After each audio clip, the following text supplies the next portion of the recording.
Asad Gauss Shaikh हा 7 ते 8 वर्षाच्या मुलाने त्याच्या डोक्यावरून चाक गेला, तो जाग्यावर मृत्यू झालेला आहे. त्याचा मामा इरफान बागलकोटेने त्यांना घेऊन घरकुलला जात असताना भरघोस वेगाने येणारा टेम्पो, त्यामध्ये माती, रस्ता कच्चा असल्यामुळे धुराळा उडता दिसत नाही. टेम्पोवाला सुद्धा सावकाश चालवायची गरज आहे. एवढे खड्डे असताना जोरात चालला, त्या धक्का लागला म्हणून ते खाली कोसळला. मागचा चाक त्या मुलाच्या डोक्यावरून गेलेला आहे. ह्यासाठी त्या मुलांनी, त्याच्या आईंनी हैदराबादवरून सुट्ट्या शाळेचे मिळाले म्हणून सोलापुरात भावाकडं आईकडं आली होती.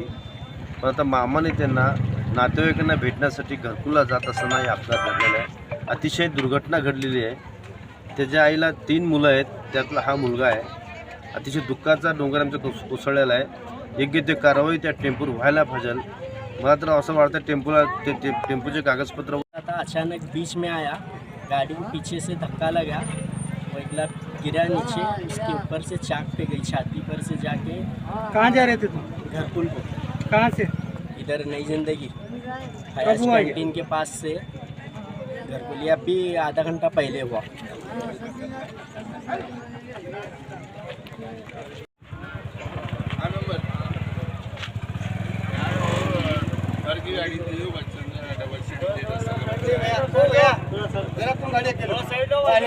चलो भैया, इधर साइड में